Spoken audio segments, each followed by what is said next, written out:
베드로후서는 베드로 사도께서 베드로 전서를 기록하고 난 뒤에 한 2년 정도 뒤에 기록한 성경입니다. 시대로 보면 대략 한 주 66년경에 베드로후서를 기록을 했습니다. 1절에서 베드로후서를 이렇게 적어서 보내는 사람을 예수 그리스도의 종이며 사도인 시몬 베드로 이렇게 밝히고 있습니다. 그리고 1장 14절에서는 우리 주 예수 그리스도께서 나에게 보여주신 대로, 이 말씀은 예수님께서 베드로가 어떻게 순교할 것인가 그 말씀한 것을 이야기합니다. 그리고 1장 17절에서 18절은 변화산에서 경험했던 것을 기록하고 있습니다. 변화사 사건을 직접 경험한 제자는 베드로, 그리고 요한, 야고보 이 세 명밖에 없습니다. 그리고 결정적으로 3장 1절 말씀에 보면 내가 이제 둘째 편지를 너에게 쓰노니 라고 직접적으로 말씀하고 있습니다. 제가 설교를 시작하면서 왜 이렇게 이 베드로후서는 베드로가 기록한 성경이다라는 것을 길게 이야기하는가 하면, 이렇게 명백하게 성경이 말씀을 하고 있음에도 불구하고 베드로후서는 베드로가 기록한 것이 아니다라고 이야기하는 사람들이 있습니다. 왜 그런가 하면 베드로 전서와 베드로후서 문체를 비교해 보면 문체가 너무 다르다는 겁니다. 그런데 우리가 우리나라 말 한글 성경을 이렇게 보면 문체가 우리 다른지 잘 모르잖아요. 그런데 원전인 헬라어 성경을 보면 베드로 전서와 베드로후서 문체가 완전히 다릅니다. 완전히 다른 사람이 쓴 것 같이 보여집니다. 여러분, 베드로 전서는 누가 대필을 했다고 그랬습니까? 신라라는 사람이 대필을 했습니다. 그것을 볼 때에 이 베드로는 헬라어를 말하고 쓸 수는 있었지만 그렇게 능통하지 못했다는 것을 알 수 있습니다. 성경은 정확하게 기록해야 되기 때문에 베드로 전서는 신라를 통해서 대필하게 만들었습니다. 그렇다면 이 베드로후서도 대필했을 것이다, 그런 생각을 할 수 있습니다. 그런데 베드로가 기록한 것이 아니다라고 이야기하는 사람들은 베드로서 3장 16절 말씀해 보시면 이미 바울 서신이 구약 성경처럼 정경시되고 있었다. 이 말은 1세기가 아니고 2세기에 베드로서가 쓰여졌기 때문이다. 그리고 베드로서 2장 내용에 보시면 유다서와 일정 부분 겹치는 내용들이 있습니다. 그래서 유다서가 기록된 다음에 기록된 성경이고, 또 이미 이 말씀에 보시면은 스스로 멸망에 이르는 일, 이 베드로서 3장 16절에 나오는데, 이건 이 바울 서신에 나오는 이 바울이 썼던 이 성경의 내용들을 마르시온 이단자들이 잘못 이해하고 왜곡한 일이 바로 스스로 멸망에 이르는 일이다라고 이야기하면서 이 베드로후서는 2세기 중엽에 베드로를 존경하던 어떤 성도에 의해서 기록된 것이다, 그렇게 이야기를 합니다. 그런데 저는 전혀 그렇게 생각하지 않습니다. 만약에 이것이 베드로 저작이 아니라면 성경의 권위에 대해서도 심각한 훼손을 당할 수가 있습니다. 이미 베드로는 내가 첫째 편지 쓰고 둘째 편지 보낸다, 변화사 사건도 이야기를 하고 전에 주님께서 나에게 보여주셨다, 또 이 편지를 보내는 것을 예수 그리스도의 사도요 종인 시몬 베드로라고 분명히 밝히고 있습니다. 그래서 이 말씀을 종합해 보면 이 베드로후서도 대필을 했습니다. 누가 대필을 했느냐? 베드로전서 5장 13절 말씀을 보시면 이 베드로가 마가를 향하여서 내 아들 마가다, 그렇게 이야기합니다. 그리고 기록에 의하면 이 마가는 베드로의 통역관이었습니다.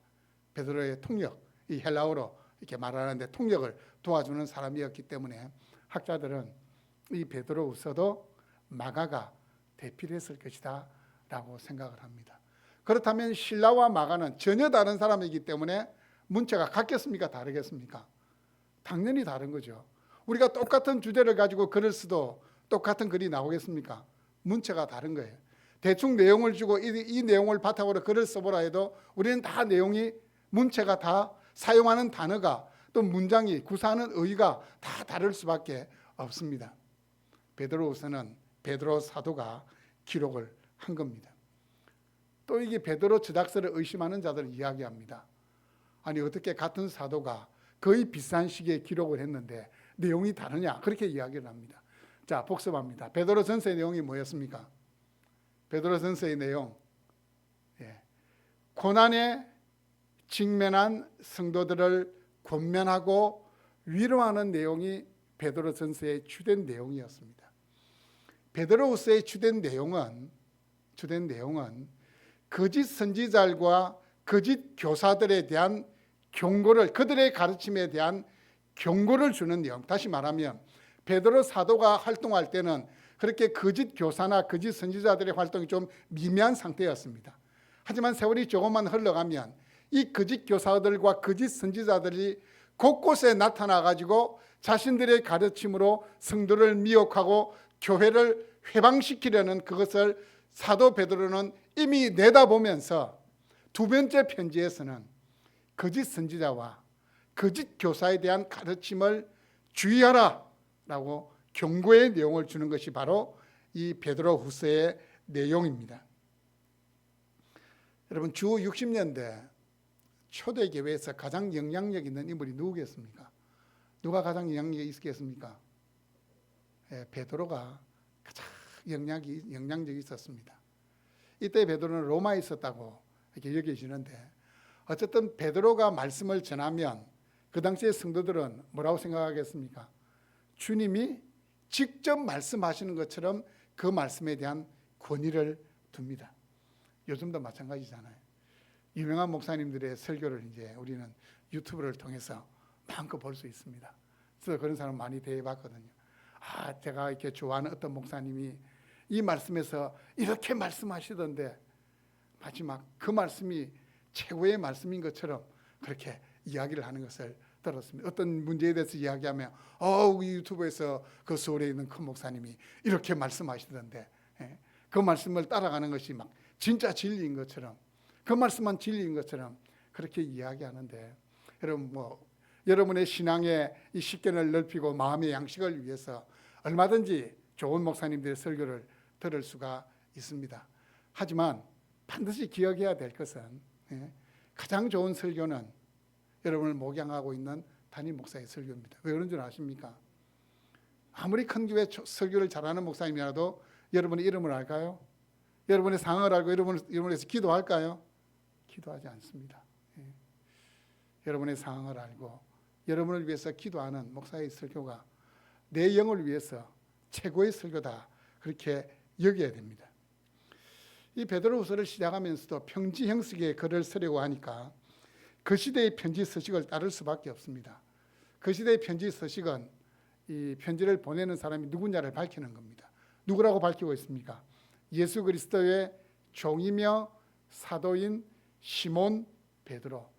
여러분, 종, 사도 같은 의미입니다. 어떻게 보면 종이라는 것은 나는 오직 주인이신 예수 그리스도께만 충성하고 예수 그리스도를 위해서 목숨을 바치는 사람이다, 이걸 담고 있는 것이 종이라는 이 단어의 의미이고, 사도라는 의미는 뭡니까?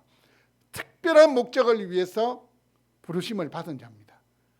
그럼 이 베드로는 무슨 말입니까? 나는 주 예수 그리스도 복음을 위해서 부름을 받았고 그 일을 위해서 충성하고 목숨을 거는 사람이다.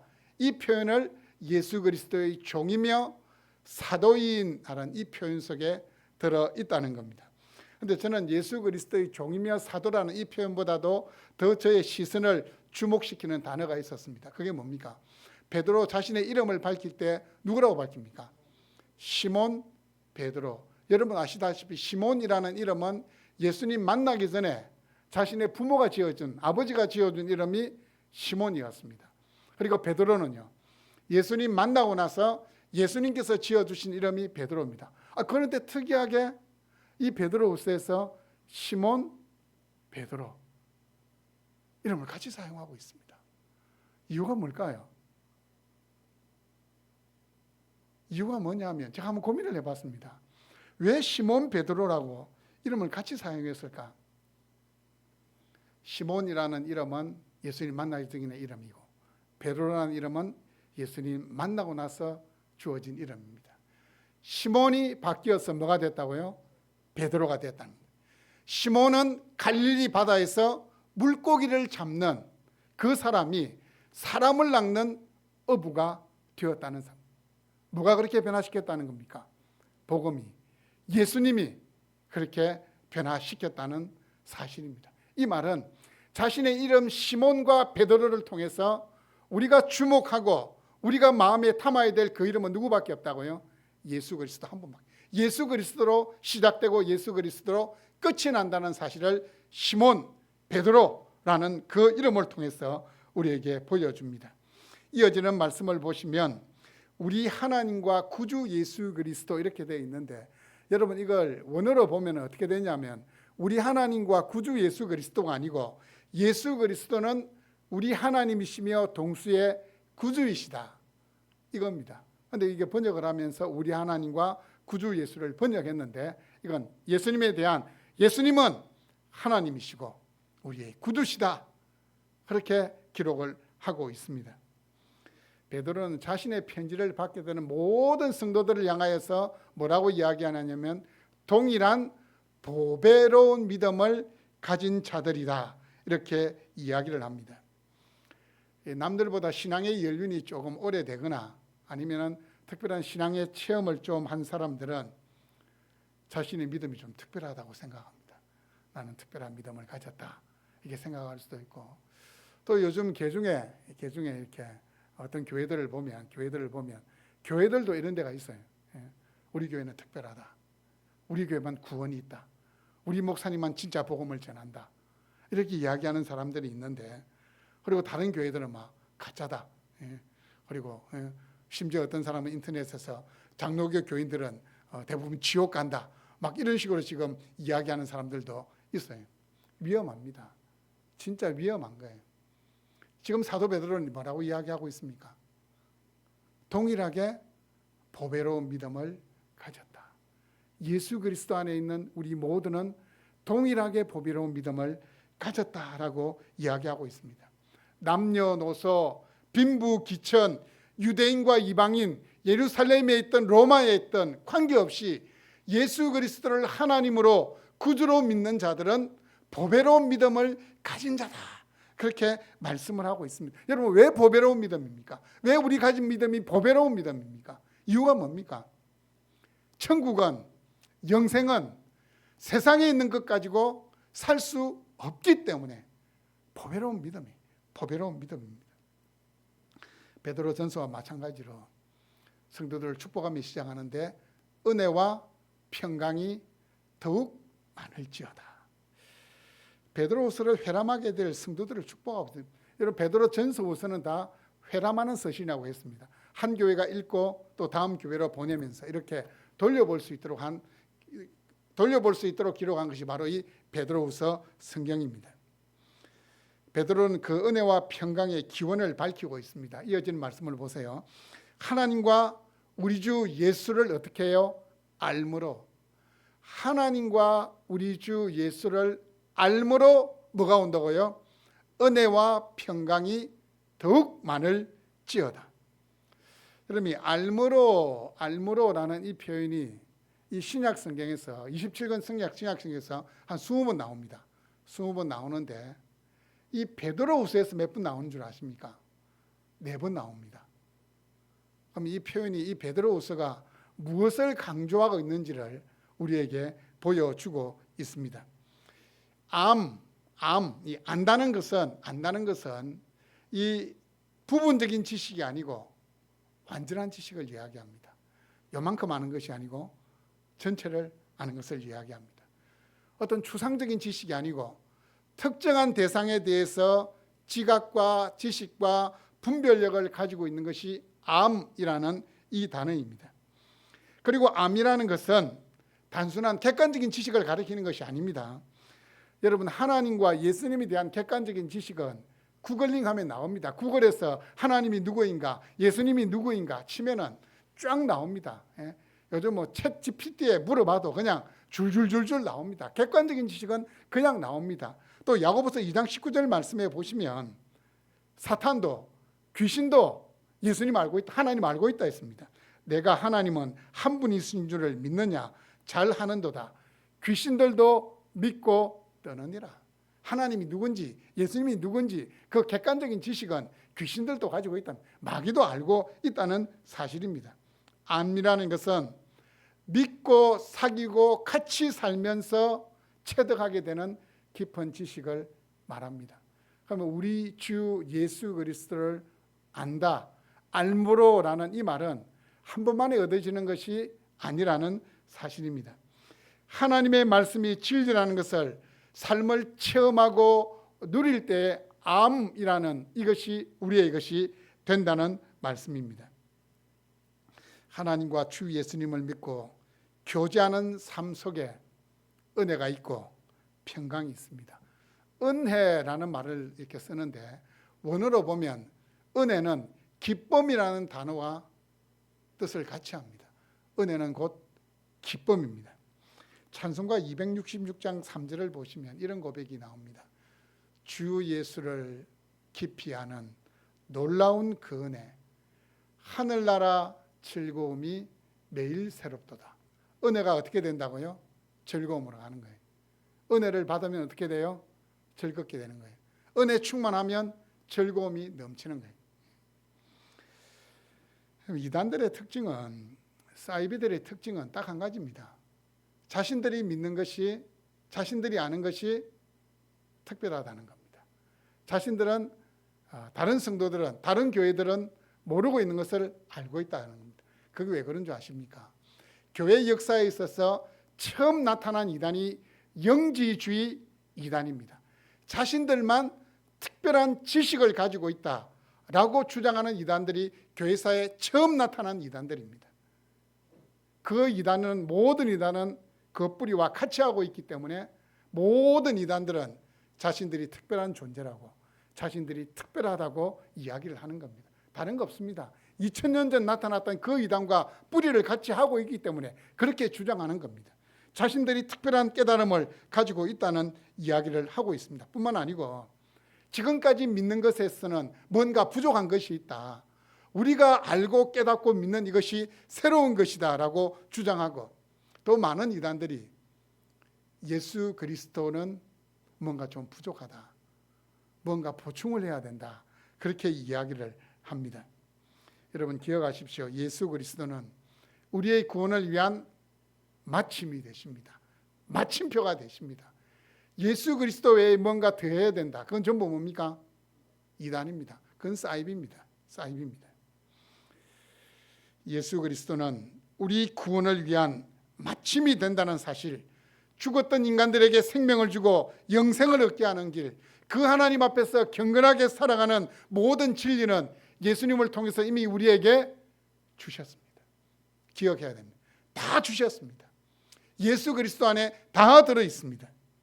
3절 말씀입니다. 그의 신기한 능력으로 생명과 경건에 속한 모든 것을 우리에게 주셨으니, 신기한 능력으로, 이건 하나님의 능력입니다. 신적인 능력, 하나님의 능력입니다. 이 하나님의 능력이 우리에게 뭘 주셨다고요? 생명과 경건에 관한 모든 것 주셨습니다. 우리를 부르신 분, 그분을 깊이 똑바로 아는 것이 이 생명과 경건에 속한 모든 것을 우리에게 주셨다는 사실, 이것에 대한 조건입니다. 여러분, 영생이라는 것은 참 하나님과 예수 그리스도를 바로 아는 것이라 했습니다. 요한복음 17장 말씀해 보시면 영생은 곧 유일하신 참 하나님과 그가 보내신 자 예수 그리스도를 아는 것이니이다 라고 말씀을 했습니다. 그렇다면 우리가 어떻게 하나님과 우리 주 예수 그리스도를 알게 될까요? 우리가 어떻게 하나님과 우리 주 예수 그리스도를 알게 될까요? 3절 말씀해 보시면 이는 자기의 영광과 덕으로서 우리를 부르신 이를 알므로 말미암음이니라. 무엇을 통해서 안다고요? 하나님의 영광과 덕. 쉽게 이야기하면 하나님이 보여주시고 하나님이 깨닫게 해 주셔야 된다는 사실입니다. 여러분, 하나님의 영광을 체험해야 더 깊이 하나님을 알아갈 수 있습니다. 여러분, 하나님은 우리가 이렇게 헤아릴 수 없을 만큼 사랑과 지혜와 능력이 충만하신 분이십니다. 이 하나님을 체험하면 놀라서 입이 벌어지는 겁니다. 하나님을 찬양할 수밖에 없어요. 여러분, 구약시대에도 하나님을 직접 보지 아니하고 하나님의 영광을 체험했던 모세나 이사야나 그런 선지자들이 다 어떻게 합니까? 그 하나님의 영광에 압도를 당하는 겁니다. 하나님의 영광에 압도를 당하는 겁니다. 하늘의 영광, 하늘의 영광, 나의 마음속에 차고도 넘쳐 할렐루야를 힘차게 불러 영원히 주를 찬양하리. 이게 하나님의 영광을, 하나님께서 보여주신 영광을 조금이라도 맛본 사람들의 입에서 나오는 고백입니다. 여러분, 하나님은 예수님을 통해서 하나님이 어떠한 분이신지를 보여주십니다. 하나님의 영광은 예수님을 만날 때 경험하게 되는 겁니다. 왜냐하면 하나님의 영광은 예수님을 통해서 보여졌기 때문입니다. 요한복음 1장 14절 말씀해 보시면 말씀이 육신이 되어 우리 가운데 거하시며 우리가 그의 영광을 보니 아버지의 독생자의 영광이요 은혜와 영과 진리가 충만하더라 라고 말씀하고 있습니다. 그리고 여러분, 삶 속에서 하나님의 말씀대로 살아낼 때 하나님의 영광을 보게 됩니다. 말씀을 따라가야 내가 아니라 하나님이 드러나는 것입니다. 말씀을 붙잡아야 하나님의 지혜와 능력을 체험하는 겁니다. 말씀을 붙잡아야 체험하게 되어 있습니다. 그냥 기도 내가 해오던 대로 세상 사람들이 쫓아가는 그 방법이 아니야. 말씀을 붙잡아야 하나님의 영광을 체험하게 된다니까요. 하나님의 영광과 함께 하나님의 덕이라는 표현이 이 사용된 것은 구원은 하나님의 선하신 성품 곧 하나님의 긍휼과 사랑에서 시작된다는 겁니다. 구원이 전적인 하나님의 역사여 은혜임을 보여주기 위해서 덕이라는, 누구 덕분이다, 덕이라는 것을 표현하고 있습니다. 여러분, 우리는 주 예수를 알므로 은혜와 평강을 누리는 자들이 되었습니다. 여러분, 주 예수를 안다는 것은 예수님을 소유했다는 겁니다. 내가 예수님 안에, 주님이 내 안에 계시잖아요. 예수님을 소유한 자들은 생명과 경건에 속한 모든 것을 이미 가진 자들입니다. 여러분, 우리는 비록 썩어질 육신을 입고 있지만 영원한 생명을 가진 자들입니다. 아들이 있는 자에게는 생명이 있다는 말씀처럼 우리는 생명을 얻은 자들입니다. 우리의 생명은 이 땅에서만 유효한 것이 아니라 저 세상까지 이어지는 영원한 생명입니다. 영원한 생명을 가진 자는 죄의 세력을 이길 수 있는 경건의 능력을 주셨습니다. 여러분 죄의 유혹을 이길 수 있는, 죄의 이 도전을 이길 수 있는 능력을 이미 가졌다는 사실을 기억하십시오. 물론 우리가 이렇게 감기 바이러스가 침투해 보면 어떻게 됩니까? 침투하면 우리 안에 있는 백혈구가 활동을 시작합니다. 그 감기 바이러스를 이기기 위해서 꼭 같습니다. 우리에게 죄의 유혹이 들어오면 예수 그리스도의 십자가의 보혈의 능력이 우리로 하여금 그 죄의 세력을 이길 수 있도록 역사하기 시작합니다. 물론 우리가 감기 바이러스가 침투해서 면역력이 떨어져 가지고 우리가 이렇게 잠시 감기에 걸릴 수 있지만 또 회복하잖아요. 마찬가지. 우리가 이렇게 영적으로 떨어져 있을 때 죄의 유혹이 세상이 우리 안에 들어오면 잠시 잠깐 우리는 휘청거릴 수 있습니다. 하지만 어떻게 됩니까? 잠시 뒤에 감기에서 우리가 회복되듯이 십자가의 보혈의 능력이 회복되게 만든다는 사실입니다. 이미 하나님은 경건의 능력을 우리에게 주셨다는 사실을 기억하십시오. 영원한 생명과 함께 경건의 능력을 이미 주셨습니다. 초대교회에 나타난 거짓 선지자들은 이 영지주의적인 가르침으로 성도들을 미혹했습니다. 초대교회 영지주의자들 어떻게 미혹했냐면, 야 봐라, 우리 육신은 이미 썩어져 없어져 버릴 것이다. 육신은 그런 거다. 그렇기 때문에 이 세상에 있는 죄들, 그냥 우리 영적으로 우리는 살아있기 때문에 이 육신이, 이 그 사람이 이렇게 죄를 짓는 것은 관계없다. 그리고 봐라, 하나님이 우리가 죄를 지어도 적극적으로 심판하지 않는 건 그건 묵인해 주는 거다. 이렇게 미혹을 하는 겁니다. 그러다 보니까 어떻게 됩니까? 예수 믿는 사람들이 옛 생활로 돌아가 버리는 사람들이 나타나게 되는 겁니다. 그래서 이 사도 베드로는 강조하는 겁니다. 생명과 경건에 속한 능력을 우리에게 주셨다. 경건이라고 강조를 하고 있습니다. 이로써 그 보배롭고 지극히 큰 약속을 우리에게 주사 이 약속으로 말미암아 너희가 정욕 때문에 세상에서 썩어질 것을 피하여 신성한 성품에 참여하는 자가 되게 하려 하셨느니라. 큰 약속은 구원으로 바꿀 수 있습니다. 이 말씀을 돌려 이야기하면 구원받기 전에는 어떻게 해요? 세상에 정욕에 매여 사는 자들이었다라는 그 말씀입니다. 세상에 썩어질 것을 구하는 자들이었다는 그 말씀입니다. 여러분, 신앙의 목적은 우리가 단순히 천국 가는 게 우리 신앙의 목적이 아닙니다. 우리가 이 땅에서 하나님의 거룩하신 같이 하나님의 거룩을 닮아가는 것이 우리의 신앙의 목적입니다. 여러분 아시겠습니까? 신앙의 목적, 내가 예수 믿고 천국 가는 게 그 신앙의, 그거는 이제 뭐 최종적인 목적이겠죠. 하나님께만 이 땅에 발을 딛고 살아가는, 이 땅을 함께 살아가고 있는 예수 믿는 우리에게 있어서 인생의 목적은, 신앙의 목적은 내가 거룩하니 너희도 거룩하라고 말씀하신 그 하나님의 말씀처럼 이 땅에서 거룩을 이루어가는 것이 우리 인생의 목적이요, 신앙의 목적입니다. 우리는 세상에 대해서 죽은 자들입니다. 예. 여러분, 죽은 시신은 찔러도 반응이 없어요. 예. 반응이 없어요. 저도 이렇게 장례를 이제 한 3번 정도 하다 보니까 할머니의 시신도 보고 장인의 시신도 보고 부친의 시신도 이렇게 봤잖아요. 예. 시신은 아무리 이야기를 해도 응답이 없어요. 응답이 없어요. 세상에 대해서 우리가 그렇게 돼야 된다니까요. 그런데 우리는 반대입니다. 세상에 좋은 것들이 있으면 막 기분이 좋아가지고 막 업대가 막 날아갈 것 같고, 예. 예수님에 대해서는 예수 이렇게 이야기하면 괜히 막 분위기가 막 침울해지고, 예. 예수님에 대해서는 막 거리를 두려고 하는 우리의 모습. 성경하고는 정반대로 사는 거예요. 우리는 세상에 대해서는 죽고 예수 그리스도에 대해서는 살아난 자들인데 주님에 대해서 아무 관심도 감각도 없이 살아가는 시간들이 있을 수 있다는 말씀입니다. 주님만을 원합니다. 더 원합니다라는 이 고백이 우리의 고백이 됩니다. 주님만을 원합니다. 더 원합니다.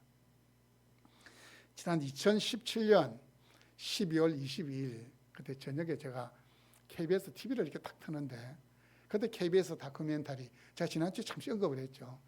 KBS 스페셜 암 교회 오빠라는 프로그램이 방영이 됐는데, 저는 첫 장면에서 충격을 받았어요. 다다다닥 이렇게 타자 치는 소리가 나면서 탁탁탁탁탁 글자가 찍히는데, 뭐가 찍히는가 하면 사탄이 여호와께 대답하여 이르되 욥이 어찌 까닭 없이 하나님을 경외하리이까. 욥기 1장 9절 말씀이 타자처럼 스크린에 다다다다다닥 찍히면서 이 프로그램이 시작을 하는 겁니다. 주인공은 이관희라는 사람과 오은주라는 이 두 분이 주인공이었는데, 2년간의 암 투병 생활을 이 카메라에 담아낸 겁니다. 이 오은주, 이관희 이 두 분은 예수 믿는 사람들입니다. 이 부부에게 어떤 고난이 닥쳤는가 하면, 이 오은주, 이관희 씨가, 이제 오은주 씨에게 있어서 이관희 씨는 과외 선생이자 자신의 첫사랑입니다. 그리고 교회 오빠였고, 그래서 두 분이 연애 끝에 결혼을 합니다. 3년 만에 이제 아이를 출산했는데, 아이를 출산한 그날에 37세밖에 되지 않는 이 이관희 씨가 대장암 말기라는 판정을 받습니다. 자신의 사랑의 결실인 그 딸이 태어나는 날 대장암 말기라는 판정을 받습니다. 자신의 사랑하는 아들이 대장암 말기라는 판정을 받았다는 그 소식을 듣고는 어머니가 충격으로 인해서 생을 마감합니다. 이 고난은 이렇게 한 번 오는 게 아니잖아요. 파도처럼 오는데 5개월 뒤에 이 오은주 씨도 혈액암 사기 진단을 받습니다. 부부가 다 대장암, 혈액암 말기라는 진단을 받습니다. 그리고 이제 막 투병 생활을 이어가는 그 모습이 카메라에 이렇게 담기고 있는데, 이 이관희 집사님이 이제 자신이 다니던 교회에서 간증을 했던 내용 가운데 이런 내용이 있었습니다.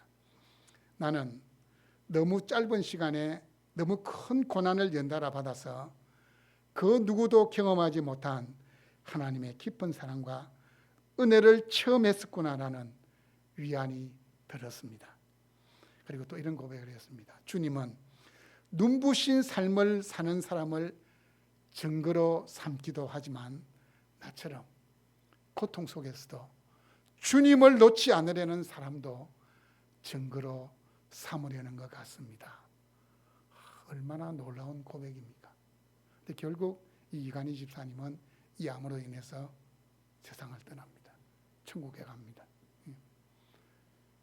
너무 충격적인 고백 아닙니까? 눈부신 삶을 사는 사람도 하나님은 증거로 삼지만 어려움과 고통 속에서도 끝까지 하나님 붙잡고 있는 그 사람을 통해서도 증거를 삼는다. 우리는 생각할 때 예수 믿는 사람이 잘 되고 형통하는 걸 통해 영광이 드러난다 생각하지만 하나님은 그 반대를 통해서도 자신의 영광을, 자신의 살아계심을 드러내십니다. 많은 사람이 충격이 안 되겠습니까? 울림이 안 되겠습니까? 저 고통 가운데서도 예수 그리스도를 믿는다는 것이, 예수 그리스도를 안다는 것이 무엇인지 그 메시지를 던져주잖아요.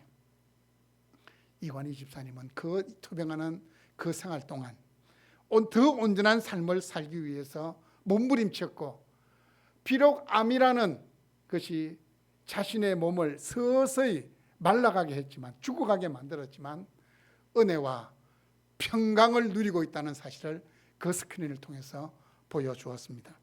여러분, 하나님은 경험하면 경험할수록 위대한 분이십니다. 하나님은 알면 알수록 우리 삶에는 은혜와 평강이 넘치게 될 줄로 믿습니다. 이번 한 주간 예수 그리스도를 더 깊이 알므로 은혜와 평강을 누리는 복된 한 주간이 될 수 있기를 주님의 이름으로 축복합니다. 아멘.